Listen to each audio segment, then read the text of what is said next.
এই সুন্দর প্রকৃতির মাঝে থাকতে কার কার বেশি ভালো লাগে, বা দিনের অর্ধেকটা সময় এই প্রকৃতির মাঝে কাটাতে কার কার ভালো লাগে, কিংবা কে সবথেকে বেশি প্রকৃতি প্রেমিক, অবশ্যই কিন্তু সেটা কমেন্টে জানিও। আর আমার কাছে তো খুবই ভালো লাগে, আর তার জন্য আমি তোমাদের সাথে এই যে আমার ছোট্ট প্রকৃতিটাকে তুলে ধরলাম। আর এই যে আমাদের বাগানের সুন্দর সুন্দর শোভা, যেটা মানে বাগানটাকে আরও সুন্দর করে তুলেছে এই যে ফুলগুলো।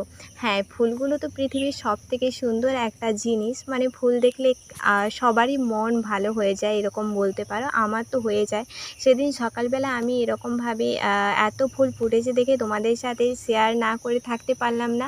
এর বড় ব্লগ তো আমি শেয়ার করে দিয়েছি, আজকে মিনি ব্লগে শেয়ার করছি। দেখো গাছগুলোতে কত ফুল ফুটেছে। আসলে কি জানো তো, সেদিন মা একটু দেরি করে পুজো করেছিল, তার জন্যই আমি এই ফুলগুলো পেলাম এবং তোমাদের সাথে শেয়ার করলাম।